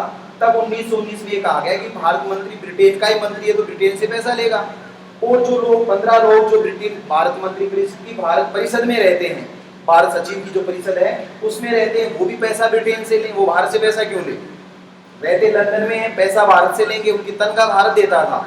तो आप सोच सकते हो दादा भाई नौरोजी जो कह रहा था इकोनॉमी ड्रेन, पैसा जाता कैसे था। तो एक पैसा तो जो ब्रिटेन के जितने भी कर्मचारी थे उनकी सबकी सैलरी, पेंशन, भत्ते और किराया, सब चीजें, घूमने फिरने का किराया, जैसे आज मोदी घूम रहे हैं तो पैसा किसका लग रहा है, भारत का लग रहा है ना। तो उस समय गवर्नर जनरल जाएगा आएगा, गवर्नर जाएगा आएगा, ब्रिटेन का राजकुमार आएगा और जाएगा, राजकुमार कम आए, छोटे छोटे वेल्स और वहाँ के राजकुमार ज्यादा आए थे, तो उनका सारा पैसा कौन देता था, भारत से लेते थे सारा पैसा। 1919 में ये कहा गया कि अब जो पैसा भारत से लिया जाएगा इनके लिए नहीं लिया जाएगा, जो आदमी भारत में रहेगा उसी को भारत पैसा देगा, भारत तो उनका ही है उस समय। लेकिन अब जो पैसा दिया जाएगा उस पैसे की हम कभी भी परीक्षण कर सकते हैं, ऑडिट जानते हो ना, ऑडिट करना, सोशल ऑडिट आपने ग्राम पंचायत में सुनी होगी, तो परीक्षण करना, इसके लिए हम एक अधिकारी बनाएंगे और इस अधिकारी का नाम क्या होगा, auditor general of India, AGI उसको कहा जाता था उस समय, ये CAG नहीं था। इसका काम क्या है कि कितना पैसा ब्रिटेन से, भारत से ब्रिटेन में आया, कितना पैसा उसमें से अधिकारियों को दिया गया, और जो लोग भारत गए थे उनको कितना पैसा दिया गया, जितना भी लेखा जोखा है सारा का सारा महालेखा परीक्षक देखेगा। और अगर इसमें किसी भी प्रकार की कमी होती है या कोई भी कमी पाई जाती है तो यह महालेखा परीक्षक उसको कहाँ रखेगा, ब्रिटेन की संसद में रखेगा। आज भी कह कहाँ रखता है भाई, विनोद राय ने ये कहा कि जो कांग्रेस सरकार है उसमें कॉमनवेल्थ घोटाला हो गया, एक तो राष्ट्रमंडल जो खेल हुए 2010 में वो घोटाला है, और दूसरा जो मुकेश अंबानी, इनको आपने जो मोबाइल चलाते हो आजकल आप, जो 2G स्पेक्ट्रम है वो घोटाला हो गया। ये विनोद राय ने बताया। कैसे बताया कि उसने कहा कि कॉमनवेल्थ गेम जब हुए तो एक बिल्डिंग को किराए पर लिया गया, वो एक उदाहरण बताया उसने, मान लो ये बिल्डिंग किराए पर ली, इस बिल्डिंग का किराया उन्होंने दिया, मासिक किराया 4 करोड़ रुपए उन्होंने दिया, ठीक है। तो 4 करोड़ के हिसाब से उन्होंने जो भुगतान किया 7 महीने का, वो कितने हो गए, 28 करोड़ हो गए। अब जो बिल्डिंग है उसकी कीमत सुनिए आप, बिल्डिंग की कीमत कितनी थी, 2 करोड़ और 5 लाख। तो स्वाभाविक रूप से आप भी कहोगे, मैं सभी ऐसा ही कहेंगे कि मूर्ख आदमी थे कि महीने का किराया तो 4 करोड़ दे रहे थे, बिल्डिंग ही खरीद लेते ना 2.5 करोड़ में। पर ऐसा होता नहीं है, सरकारी सिस्टम में ऐसा नहीं होता है, क्योंकि अगर बिल्डिंग खरीद लेते तो 28 करोड़ रुपए किसको देते, 28 में से 2.5 करोड़ तो 26 करोड़ किसको देते, 25 मान लो आप, 25 करोड़ किसको देते, तो मुसीबत हो जाती। ऐसा ही अनेक जगह आप देखोगे कि सरकार ऐसा ही करती है। हमारे विश्वविद्यालय में एक ऑडिटोरियम बनाया गया जहाँ पर दीक्षांत समारोह होता है, डॉक्टरेट करने के बाद उन लोगों को डिग्री दी जाती है, गवर्नर साहब आते हैं, वाइस चांसलर ने ओपन ऑडिटोरियम बनाया, जैसे खुला है, इसको चारों तरफ डंडा खींच दिया, दीवार खींच दी और ये ऑडिटोरियम है। अब इसमें डिग्री कैसे देंगे, अब मान लो इस समय डिग्री दे तो धूप खा जाएगी ना डिग्रियों को, कैसे दोगे आप बताओ, सर्दियों में दोगे तो भी कैसे दे सकते हो, आपको टेंट चाहिए, जो टेंट लगेगा उसकी कीमत है 15 लाख। शादियों में मुझे नहीं पता, उस टेंट की कीमत जो हम देते हैं वो यूनिवर्सिटी 15 लाख रुपए देती है सालाना, ऐसा वो करती है। उसकी कीमत खुद की 1.5 करोड़ 1.4 करोड़ है, जिसको बनाया उसकी कीमत 1.5 करोड़ है। और अब तक पिछले 10 साल में हमने पैसा दे दिया, वो कितना हो गया, उससे तो ज्यादा हो गया। और अब भी जब भी हम आयोजन करते हैं दीक्षांत समारोह तो पैसा देते हैं। तो अब मुझे बताओ कि कौन सा तरीका सही है उनका, ये तो नहीं है ना, तरीका सही थोड़ा है। इससे अच्छा तो आप 3-4 करोड़ लगा के इंडोर ऑडिटोरियम बना देते जिसमें 2000 लोगों को बैठने की सीटिंग हो जाती है, टेंट वाले को बुलाना ही नहीं पड़ता, टेंट वाला 10 दिन टेंट लगाता है, 5 दिन में वापस उतारता है, 15 लाख रुपए लेकर चला जाता है। ये सिस्टम है। इसलिए एजी का काम क्या है, उस जमाने की बात कर रहा हूँ, तो ब्रिटेन को ने अपने को गुलाम बना रखा था। तो ब्रिटिश की पॉलिसी थी, लुटेरे तो थे, इसमें कोई शक नहीं है, पैसा तो ले गए हमारे से, परंतु उनका काम करने का एक तरीका होता था। इसलिए आज भी अपने देश में ऐसा ही काम करते हैं।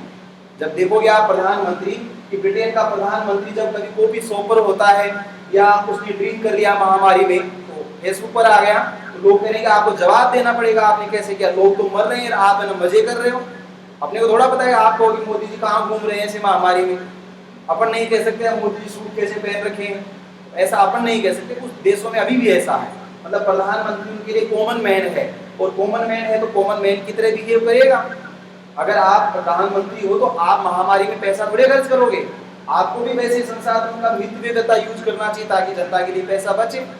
इसलिए ब्रिटेन की सरकार आज भी लोगों को खुद ही मकान बनाकर देती है, ऐसे हमारी सरकार भी बनाती है प्रधानमंत्री आवास योजना, और उसमें 4 साल बाद देखोगे तो प्रधानमंत्री तो रह जाएगा, आवास कहाँ चला जाएगा, खत्म हो जाएगा, या उसका प्लास्टर गिर जाएगा। या हकीकत में जब भी आते हैं वो सरकारी बिल्डिंग के, वो ऐसा क्यों करते हैं, वो आपको मकान देते ही नहीं ब्रिटेन में, वो 99 वर्ष की लीज होती है, खुद ही मकान बनाते हैं, वो 99 वर्ष हो जाए तब आपको कहेंगे आप इसको खाली कर दो। क्यों? क्योंकि इसको हम क्या करेंगे, तोड़ेंगे फिर नया मकान बनाएंगे। अब ये नहीं चाहते कि मकान गिर जाए और आप मर जाओ। या तो मुसीबत है ना कि दिल्ली में 6वीं मंजिल गिर गई 13 में से, तो 6वीं मंजिल थी वो बीच में से गिर गई, ऐसा आया, लोग मर गए, काफी लोग भी मर गए। ऐसा कैसे हुआ? ऐसा इसलिए हुआ क्योंकि वो ऐसा कर रही थी। यहाँ पर कि महालेखा परीक्षक होगा, उसका अपॉइंटमेंट किया जाएगा और वो ये देखेगा कि ब्रिटेन और भारत के बीच वित्तीय जो संबंध है उनकी जांच की जाएगी। देखो इसमें चाय शायद ठंडी हो गई है ना।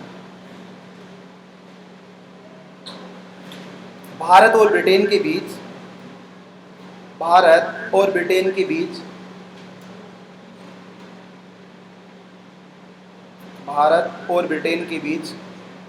वित्तीय संबंधों, फाइनेंशियल रिलेशनशिप, भारत और ब्रिटेन के बीच वित्तीय संबंधों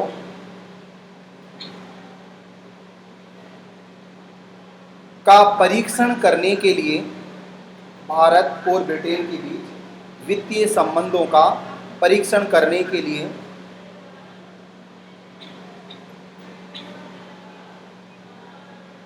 महालेखा परीक्षक की नियुक्ति आरंभ की गई। भारत और ब्रिटेन के बीच वित्तीय संबंधों का परीक्षण करने के लिए महालेखा परीक्षक की नियुक्ति शुरू की गई या आरंभ की गई।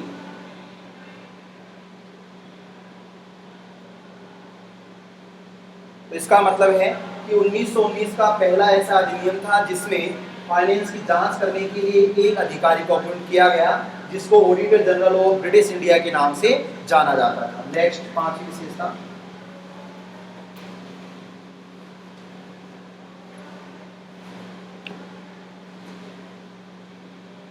भारत सचिव और परिषद, भारत सचिव और परिषद के सदस्यों का वेतन, भारत सचिव और परिषद के सदस्यों का वेतन ब्रिटिश राजकोष से, ब्रिटिश राजकोष पर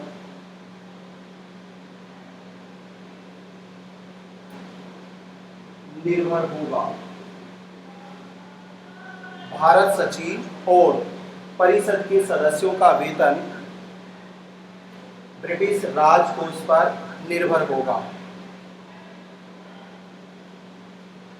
इसका मतलब है कि अब तक भारत सचिव को जो कब बना था 1858 में, 1858 से लेकर 1918 तक जो पैसा दिया गया सारा का सारा किससे दिया गया, भारत के राजकोष से पैसा दिया गया इन 16 लोगों को। और अब जो इनका पैसा है कहां से दिया जाएगा, ब्रिटेन के राजकोष से दिया जाएगा। भारत पर इनका पैसा है, वेतन का पैसा भारत पर भारित नहीं हो गया, भारत के राजकोष से नहीं दिया जाएगा। देखो इसमें 1858 से 1918 तक, 1858 से 1918 तक भारत सचिव और भारत परिषद 1858 से 1918 तक भारत सचिव और भारत परिषद के सदस्यों का वेतन भारत परिषद के सदस्यों का वेतन भारत के राजकोष से दिया जाता था। 1858 से 1918 तक भारत सचिव और भारत परिषद के सदस्यों का वेतन भारत के राजकोष से दिया जाता था, परंतु इस अधिनियम द्वारा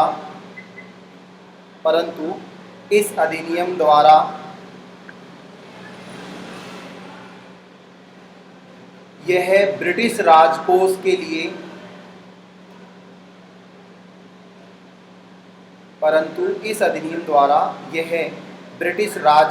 लिए उत्तरदायी किया गया। परंतु इस अधिनियम के द्वारा यह ब्रिटिश राजकोष के लिए उत्तरदायी किया गया। इसका मतलब है कि इससे पहले तक पैसा हम दे रहे हैं, इसके बाद पैसा किसने दिया है? ब्रिटेन ने दिया है। नेक्स्ट छठी विशेषता,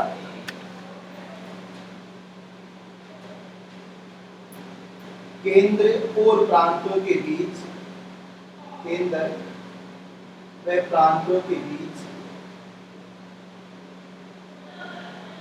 विषयों का विभाजन।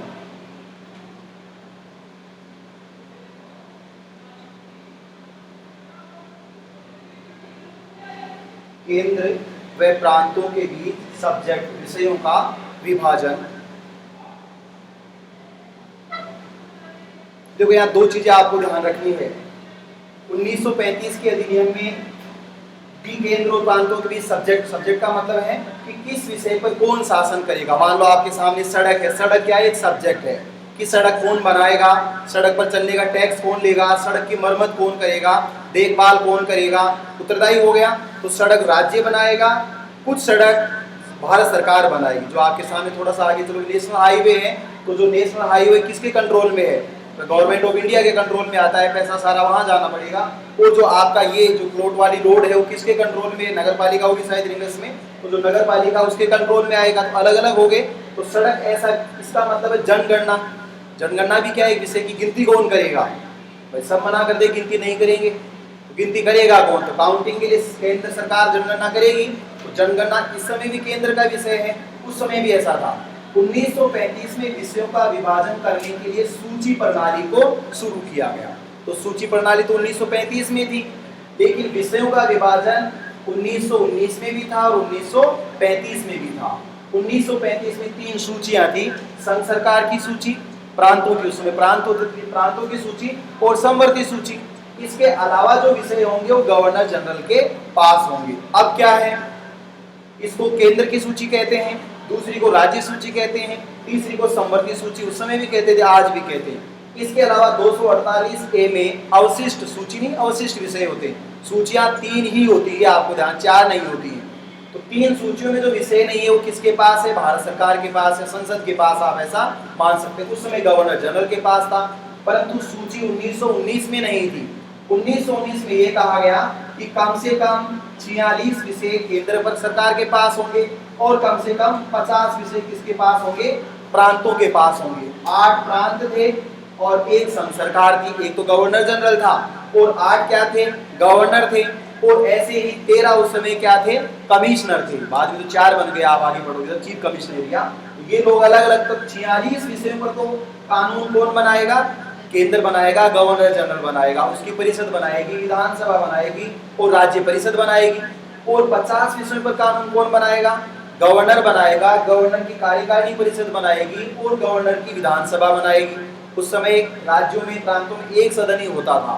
1935 में 2 सदन हो गए, 6 राज्यों में, 5 में 1 सदन, 11 प्रांत थे। इस समय 8 प्रांत थे, 3 प्रेसिडेंसी नगर थे और 5 छोटे छोटे प्रांत थे, जहां पर केवल 1 ही सदन थी, विधानसभा। और उसका जो गवर्नर होता था वो राज्यपाल है। और इसके अलावा उसकी एग्जीक्यूटिव काउंसिल होती थी, जिसमें 2 ही मेंबर होते थे। यहाँ पर 8 मेंबर होते थे। तो विषयों का विभाजन 46 विषय ऐसे हैं जो अलग अलग है। मान लो आपको राजस्व दिख गया, आपको खेती दिख गई, कृषि जिसको आप कहते हो, या आपको पशुपालन, जो भी आपको दिखाई देता है वो सब्जेक्ट है सारे। ऐसा कोई सब्जेक्ट नहीं जो आपको दिखाई नहीं देता। जैसे पहली बार पता चला साइबर क्राइम जिसको आप कहते हो ना, तो दिखाई थोड़ा देता है किसको, आपके पैसे कौन ले गए किसी को नहीं पता, आपकी फोटो को एडिटिंग किसने कर दिया किसी को नहीं पता, आपके स्टेटस को कहाँ किसने यूज कर लिया मिस यूज कर लिया किसी को नहीं पता। आपको तो ये है कि ना चाय नहीं बाती है सुबह जब तक स्टेटस नहीं लगाएं, लेकिन दूसरे को दूसरी विडंबना भी हो सकती है ना, दूसरा उसका यूज भी हो सकता है, अलग अलग तरह से यूज किया जाता है। या मेरा साथी चोर बैठा है कि स्टेटस लगाएंगे, देखें कि स्टेटस आज कहाँ गए, वो वैष्णो देवी के गए, आज कैलाश मानसरोवर गए, आज जम्मू कश्मीर गए, तो मुझे पता चल गया गए सब। आपने ही तो बताया, मैंने तो पूछा नहीं है, पर मुझे पता चल गया कि पड़ोसी गए हुए हैं 10 दिन के लिए, तो मैं दूसरे को फोन करूंगा कि भाई पड़ोस खाली पड़ा है और मैं भी जा रहा हूँ, मैं भी मार्केट में जा रहा हूँ, चीजें चोरी कर ले जाना तो रेकी होती है ना भाई। अनजान है, मान लो किसी को पता नहीं है कौन बैठा है, तो कैसे चोरी करेगा, नहीं कर सकता। जब पता है तभी तो चोरी करेगा, तो रेकी की जाती है, तो क्राइम होता है, उसके पीछे कुछ लॉजिक होता है, इसलिए ऐसा किया गया। तो इसका मतलब है कि विषय होते हैं जो दिखाई देते हैं, वो विषय होते हैं।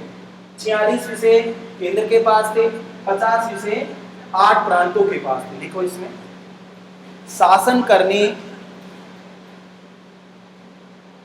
करने के आधार को विषय कहते हैं।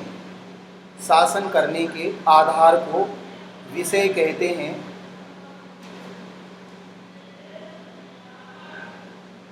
इस अधिनियम के द्वारा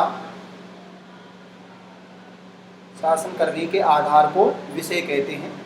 इस अधिनियम के द्वारा शासन के विषयों को, सब्जेक्ट होता होगा, इस अधिनियम के द्वारा शासन के विषयों को 2 भागों में विभाजित किया गया। इस अधिनियम के द्वारा शासन के विषयों को 2 भागों में विभाजित किया गया, अर्थात 46 विषय संघ सरकार के लिए, अर्थात 46 विषय संघ सरकार के लिए और 50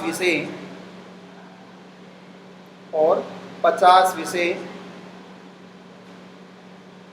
8 ब्रिटिश प्रांतों के लिए, और 50 विषय 8 ब्रिटिश प्रांतों के लिए।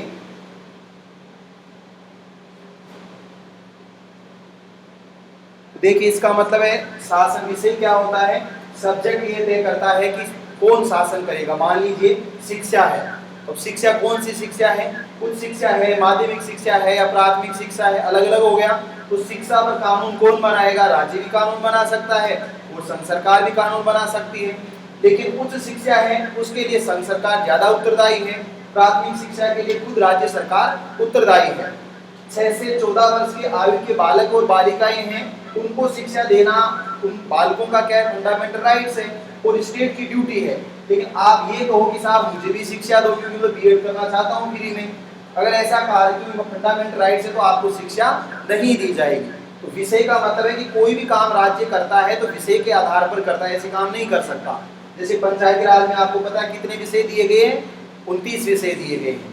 ऐसे ही नगरीय शासन में 18 विषय दिए गए। विषय क्यों दिए गए, विषय का मतलब ऐसे नहीं कि विषय राजनीति विज्ञान, विषय विज्ञान, ऐसा नहीं है, या वाणिज्य। विषय का मतलब है शासन करने का नाम क्या है, उस नाम के लिए शासन है कि वह सड़क है, परिवहन है, जहाज है, पानी है, रेलवे है, अन्य जो भी है उस सरकार का होगा जिसको वह विषय दिया गया है। इसको दोहरा शासन नहीं कहते हैं, इसको केवल शासन का विभाजन कहते हैं। ऐसा विभाजन इस अधिनियम के द्वारा किया गया। नेक्स्ट 7वीं विशेषता,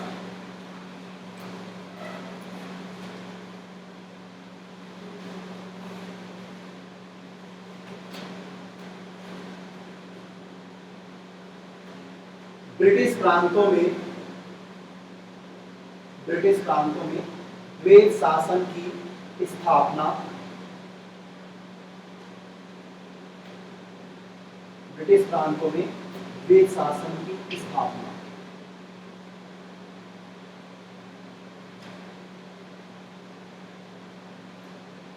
ब्रिटिश प्रांतों में द्वैध शासन की स्थापना।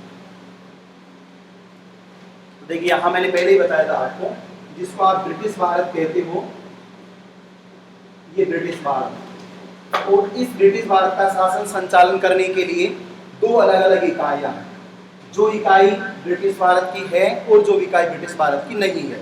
तो जब भी ब्रिटिश भारत का यूज किया जाएगा तो ब्रिटिश भारत का मतलब है कि ब्रिटेन के अधीन ये भारत के 8 प्रांत हैं इस समय। इन 8 प्रांतों को प्लस चीफ कमिश्नर क्षेत्रों को, इनको तो क्या कहा जाएगा, ब्रिटिश भारत कहा जाएगा। शासन इनका कैसे चलता था, इस पूरे 8 और जो चीफ कमिश्नर क्षेत्र हैं उसका शासन करने के लिए एक गवर्नर जनरल होता था, प्लस उसकी एग्जीक्यूटिव काउंसिल होती थी। एक तो ये हो गया, ठीक है। इसके अलावा एक गवर्नर जनरल होता था, एक विधानसभा होती थी और एक विधान परिषद होती थी, जो आपको मैंने बताया 2 इकाइयां होती थी, ये शासन चलाती थी।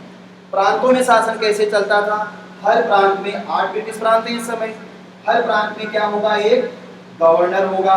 जैसे भारत के लिए गवर्नर जनरल है वैसे गवर्नर होगा। जैसे गवर्नर जनरल की कार्यकारी परिषद होती है, ऐसे प्रत्येक गवर्नर की भी क्या होगी, कार्यकारी परिषद होगी, एग्जीक्यूटिव काउंसिल होगी, ठीक है। जैसे गवर्नर जनरल के साथ देने के लिए 2 सदन है, विधानसभा और विधान परिषद, ऐसे ही गवर्नर का साथ देने के लिए एक ही सदन है। ये तो आपका गवर्नर हो गया, और गवर्नर के साथ केवल विधानसभा। इस विधानसभा का नाम था प्रांतीय विधानसभा। एक विधानसभा मतलब केंद्र की विधानसभा और दूसरी का नाम है प्रांत की विधानसभा। इन 8 प्रांतों में 8 प्रांतीय विधानसभा थी। इन 8 प्रांतों में 8 गवर्नर थे। हर गवर्नर के पास 2-2 एग्जीक्यूटिव मेंबर होते थे। अलग अलग गवर्नर में 8 ब्रिटिश प्रांतों का शासन गवर्नर चलाते थे, सबका मिलाकर शासन गवर्नर जनरल चलाता था। दूसरी इकाई थी देशी राज्य। देशी राज्य का मतलब प्रिंसली स्टेट, राजाओं के राज्य। इन देशी राज्यों से इन संबंधों का कोई लेना देना नहीं था। इनके लिए एक प्रावधान था नरेश मंडल की स्थापना, जो आगे पढ़ाएंगे आपको नेक्स्ट विशेषता में। यहाँ पर पहली बात तो ये है, जो प्रश्न पूछा जाएगा, सिर्फ प्रश्न ये आए कि भारत में द्वैध शासन कब स्थापित किया गया, 1919, 1935, 1947, 1909, क्या बताना है, 1919। प्रांतों में द्वैध शासन की शुरुआत कब की गई, तो भी 1919 आएगा उत्तर। द्वैध शासन किस अधिनियम की मुख्य विशेषता है, तो भी 1919 अधिनियम आएगा। लेकिन द्वैध शासन किस अधिनियम की विशेषता नहीं है, प्रश्न को सुनना, द्वैध शासन किस अधिनियम की विशेषता नहीं है। Option number 1 1919, option number 2 1935, option number 3 1909, option number 4 में से कोई नहीं। बताओ, पीछे बताओ ध्यान से, मेरी बात सुनना। 1919 में पहली बार 8 प्रांतों में 1 अप्रैल 1921 की तारीख को, 1 अप्रैल 1937 तक, 1 अप्रैल 1921 की तारीख को द्वैध शासन शुरू किया गया, ठीक है। 1 अप्रैल 1937 को प्रांतों में द्वैध शासन का अंत कर दिया गया और केंद्र में द्वैध शासन शुरू कर दिया गया। लेकिन केंद्र में कभी द्वैध शासन शुरू भी नहीं हुआ, ये वास्तविकता है। अब प्रश्न है, किस अधिनियम की विशेष, द्वैध शासन किस अधिनियम की विशेषता नहीं है? 1919 का अधिनियम, 1935 का अधिनियम, 1909 का अधिनियम, इनमें से कोई नहीं। 1909 का अधिनियम, 1919 में प्रांतों में द्वैध शासन शुरू किया गया, लागू भी हुआ, ठीक है। 1935 में केंद्र में द्वैध शासन शुरू किया गया लेकिन लागू नहीं हुआ। तो शुरू तो किया गया ना, तो था तो सही, विशेषता तो हो गई उसकी। 1909 से केवल एक ही मतलब है कि सांप्रदायिक प्रतिनिधित्व शुरू किया गया। जैसे पूछा जाता है, मिलान करेंगे तो 1892 की पहली विशेषता क्या है, अप्रत्यक्ष निर्वाचन शुरू हुआ। 1909 की सबसे महत्वपूर्ण विशेषता क्या है, मुसलमानों के लिए प्रत्यक्ष सांप्रदायिक प्रतिनिधित्व शुरू किया गया। 1919 की मुख्य विशेषता क्या है, प्रांतों में द्वैध शासन शुरू किया गया। 1935 की मुख्य विशेषता क्या है, प्रांतों में स्वायत्तता को शुरू किया गया, क्योंकि केंद्र का शासन तो लागू भी नहीं हुआ। तो ये 4 अधिनियमों की 4 एसेंशियल फीचर हैं। सबसे प्रमुख विशेषता तो है ही, प्रमुख विशेषता है, जैसे विशेषता तो 13 हो गई। 13 में से सबसे महत्वपूर्ण क्या है, उत्तरदायी शासन है। तो उत्तरदायी शासन कहाँ था, द्वैध शासन था। अब द्वैध शासन क्या है, द्वैध शासन का सीधा अर्थ है दोहरा शासन। जब एक ही, मान लीजिए बोर्ड है, इस पर 2 व्यक्ति लिखने लग जाए, ऐसा ही है। बोर्ड क्या है, विषय है, शिक्षा विषय है। तो शिक्षा जो विषय है उस पर केंद्र भी कानून बनाता है और राज्य सरकार भी कानून, राजस्थान सरकार भी कानून बनाएगी और दिल्ली की सरकार भी कानून बनाएगी। शिक्षा एक विषय ऐसा है जो संबंधित बहुत से विषय हैं, एक विषय का नाम लिया है शिक्षा पर दोनों ही कानून बनाएंगे, दो तरह की सरकार होगी। लेकिन ये अलग अलग क्षेत्र की सरकार, एक राष्ट्रीय सरकार है और एक राज्य की सरकार है। जब राज्य के स्तर पर ये ऐसी दो सरकार बराबर खड़ी कर दी जाए, उसको कहा जाता है द्वैध शासन। द्वैध शासन सबसे पहले कहाँ शुरू हुआ? द्वैध शासन सबसे पहले बंगाल में शुरू हुआ। जब मीर जाफर का मैंने नाम कहा, 1757 प्लासी का युद्ध हुआ और 1764 में बक्सर का युद्ध हुआ। तो जब बक्सर का युद्ध हुआ और बंगाल के नवाब हार चुके पूरी तरह से, तब रॉबर्ट क्लाइव के नेतृत्व में जब उन्होंने जीत लिया तो क्लाइव ने ये कहा कि बंगाल का शासन कैसे चलाओगे? तब कहा कि बंगाल का शासन हम दो तरीके से चलाएंगे। बंगाल एक ही है, इस बंगाल का शासन दो सरकारें चलाएंगी। कौन कौन सी सरकार? एक सरकार राजा की सरकार होगी, तो राजा तो बचा ही कहाँ है, जिसको राजा उन्होंने बनाया है उस राजा की बात है। और दूसरा गवर्नर। गवर्नर कौन है? अंग्रेज है। एक शासन तो गवर्नर चलाएगा और एक शासन राजा चलाएगा। राजा क्या चलाएगा शासन? राजा का काम है राजस्व, ठीक है, और रक्षा। सेना की भर्ती राजा करेगा, तनख्वाह भी राजा देगा, टैक्स भी कौन लेगा? राजा लेगा। इसके अलावा यहाँ पर गवर्नर क्या करेगा? लाइन ऑर्डर मेंटेन करेगा। सेना तो उसके पास है नहीं, क्योंकि लाइन ऑर्डर मेंटेन करेगा। और जितना भी खर्चा है वो कौन करेगा? गवर्नर देखेगा। राजा से खर्चा कराएगा, देखेगा गवर्नर। इसका मतलब है कि यार राज तो वास्तव में कौन करेगा? गवर्नर करेगा। और जिम्मेदारी किसको दी गई? राजा को दी गई। बंगाल का नवाब और गवर्नर दोनों मिलकर अपना अपना प्रशासन चलाते थे। ये प्रशासन दीवानी प्रशासन कहलाता था, ये प्रशासन फौजदारी प्रशासन कहलाता था। ये दोनों मिलकर बंगाल का शासन चलाते थे। इसे द्वैध शासन कहते हैं। जब वारेन हेस्टिंग्स गवर्नर बना तो हेस्टिंग्स ने कहा कि एक ही शासन चलाएगा, दो शासन कैसे चलाएंगे? इसलिए उसने द्वैध शासन का क्या कर दिया? अंत कर दिया। 1765 से लेकर हम 1919 में पहुंच गए, बहुत लंबा समय हो गया है। 1919 में जब आए तो इन्होंने यहाँ पर द्वैध शासन शुरू किया 8 प्रांतों में। यहाँ कौन कौन शासन चलाएंगे? मैंने यह गवर्नर जनरल बताया, कार्यकारिणी परिषद बताई। गवर्नर जनरल, विधानसभा और विधान परिषद, इसको वापस कॉपी कर दो प्रांतों में। गवर्नर और उसकी कार्यकारी परिषद, तीन ही लोग होते, दो ये एक ही। गवर्नर और गवर्नर की विधानसभा, ये हो गए। अब यहाँ पर शासन चलाने के लिए दो इकाई है। एक इकाई है प्रांत में, ये मान लीजिए बंगाल प्रांत है। अब इस बंगाल का शासन चलाने वाली दो सरकारें हैं। कौन कौन सी है? पहली सरकार बंगाल का राज्यपाल, गवर्नर और गवर्नर के कार्यकारी परिषद के सदस्य। तो कार्यकारी परिषद क्या होती थी, अभी बात करेंगे उस पर। एक तो शासन ये चलाएंगे, ठीक है, इसके साथ मंत्री परिषद भी शामिल है। अब दूसरा शासन कौन चलाएंगे? दूसरे शासन के लिए विधानसभा है, गवर्नर तो यहां भी आ जाएगा, प्लस गवर्नर है। ये मिलकर क्या करेंगे? शासन चलाएंगे। तो बंगाल का शासन दो, सभी 8 प्रांतों में दो दो सरकारें होंगी।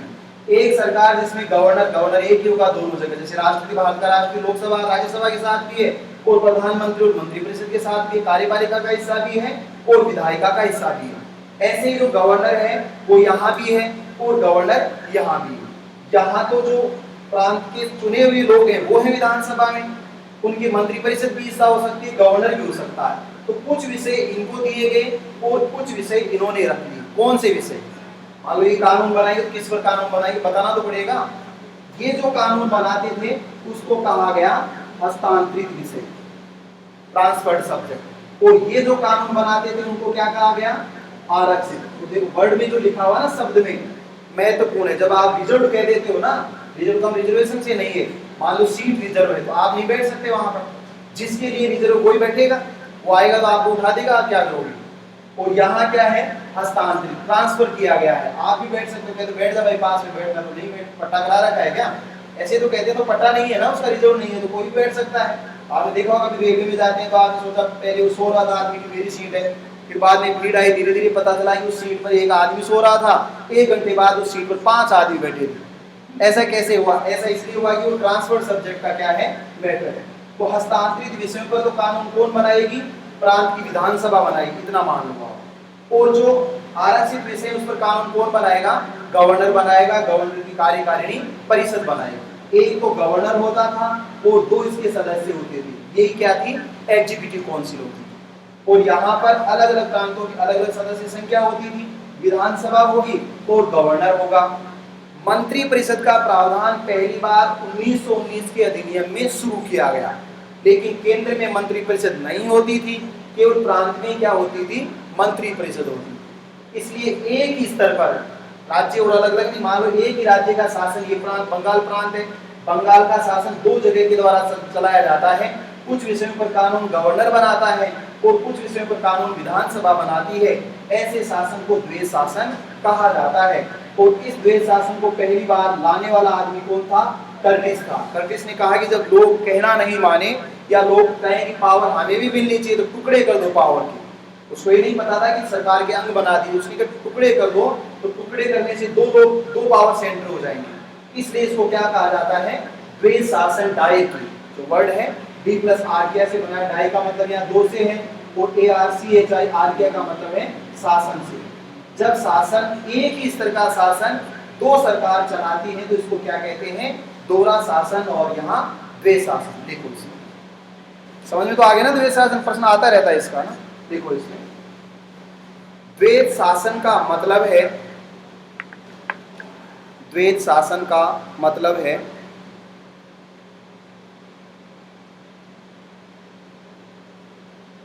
एक ही स्तर की सरकार का संचालन, एक ही स्तर की सरकार का संचालन। द्वैध शासन का मतलब है, आप लिख नहीं पा रहे क्या, या इसमें भी लिख रहे हो आप?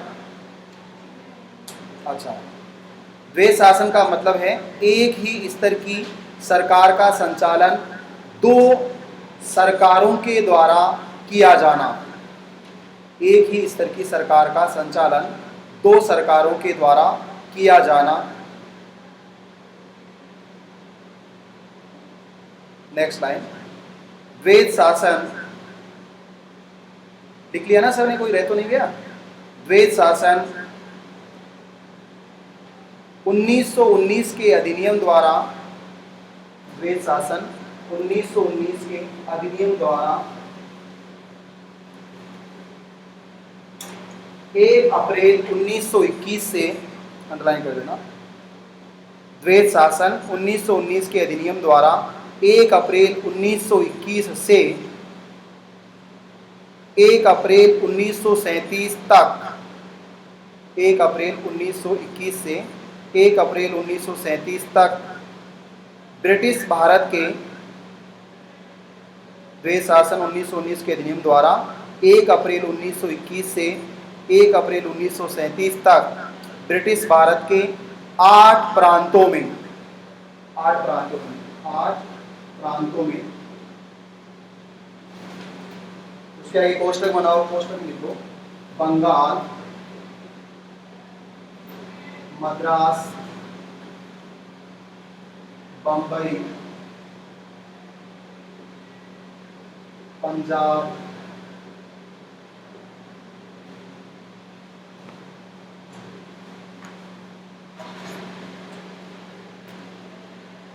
बिहार व उड़ीसा, एक ही प्रांतावाद में लगे, बिहार व उड़ीसा, मध्य प्रांत, असम, बंगाल, मद्रास, बंबई, पंजाब, बिहार व उड़ीसा, मध्य प्रांत, असम और बर्मा। बर्मा क्या लिखना, 1923 में सर्जित।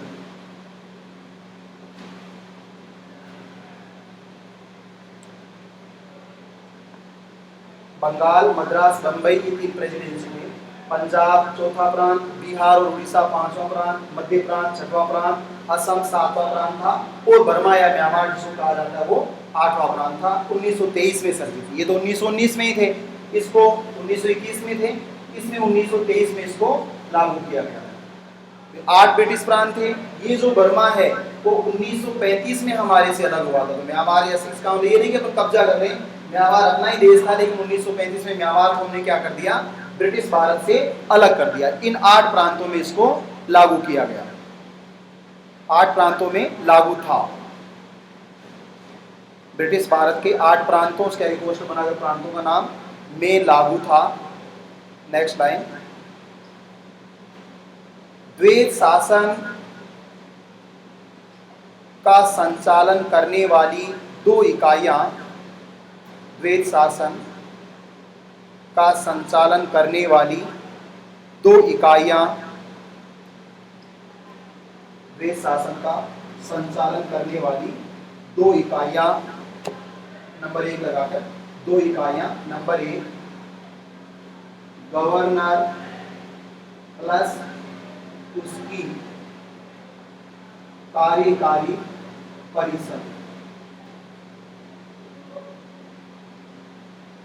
ये तो पहली इकाई हो गई, दो इकाई गवर्नर प्लस उसकी कार्यकारी परिषद।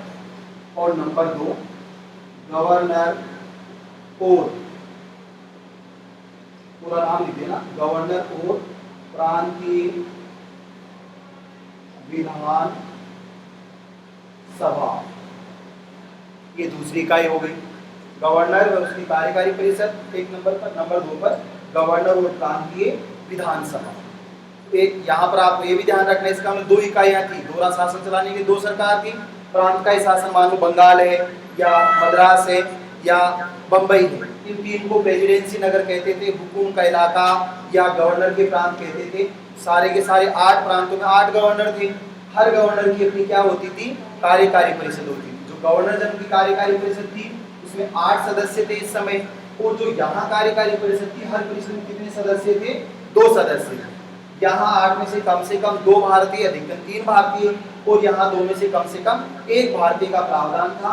ये मिलकर काम करेंगे और ये मिलकर काम करेंगे। नेक्स्ट लाइन, प्रांतीय शासन के विषयों को, प्रांतीय शासन के विषयों को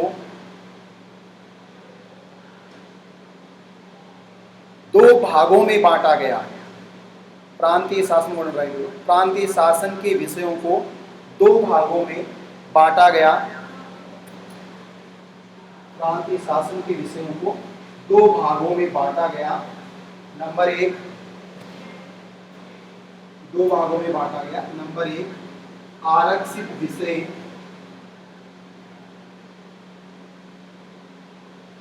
नंबर 1 आरक्षित विषय, और उसके आगे डैश लगा के लिख देना वित्त, राजस्व। आप अपने हिसाब से लिख देना, मैं बोर्ड की जगह वैसे लिख रहा हूँ। वित्त, राजस्व, जनगणना, सिंचाई, विद्युत, न्याय, कानून व सुरक्षा इत्यादि। आरक्षित विषय डैश वित्त, फाइनेंस, रेवेन्यू, राजस्व, सेंसस, जनगणना, सिंचाई, इरिगेशन, सप्लाई, विद्युत, इलेक्ट्रिसिटी, जस्टिस, न्याय, कानून व सुरक्षा इत्यादि। कई बार पूछ लिया जाता आरक्षित विषय का क्या शामिल था या नहीं था। एक तो आरक्षित विषय 2 भागों में बांटे गए, एक तो केंद्र में बांटा गया, प्रांतों में तो अलग हो गया। फिर प्रांतों के विषयों को भी 2 भागों में बांटा गया। कुछ विषय आरक्षित प्रांतीय विषय थे, कुछ विषय हस्तांतरित प्रांतीय विषय थे। आरक्षित विषय में क्या था, जो पैसा आने वाला है और जो कंट्रोल करने वाला सारा किसमें था, आरक्षित विषय। नंबर 2 लगा कर लिखो हस्तांतरित विषय। देख लेना, हस्तांतरित विषय, हस्तांतरित विषय, इसके आगे डैश लगा कर लिखोगे हस्तांतरित विषय। स्वास्थ्य, मापतोल, कृषि, स्थानीय सुशासन,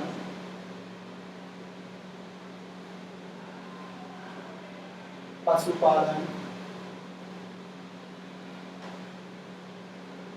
शिक्षा इत्यादि। हस्तांतरित विषय ट्रांसफर सब्जेक्ट, स्वास्थ्य, मापतोल, कृषि, स्थानीय स्वशासन, पशुपालन, शिक्षा, मत्स्य पालन, तमाम तरह के जो भी खर्चे हैं वो सारे के सारे लिख रहे हैं यहाँ तक। नेक्स्ट लाइन, आरक्षित विषयों का शासन, आरक्षित विषयों का शासन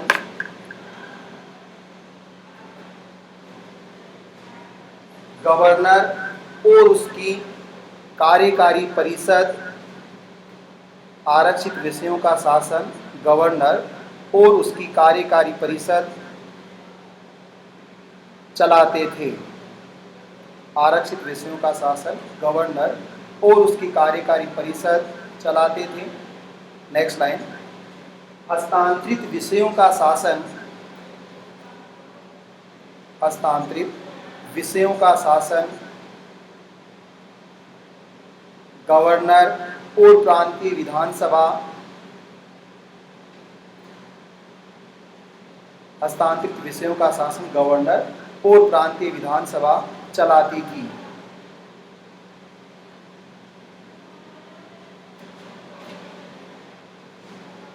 ये द्वैध शासन था। आपको ध्यान रखना, द्वैध शासन क्या होता है।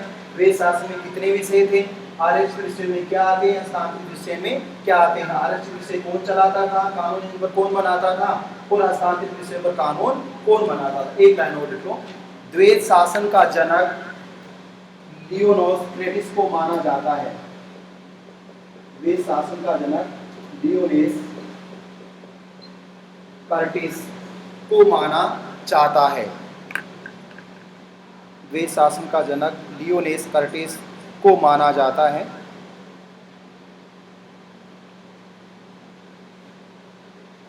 नेक्स्ट कल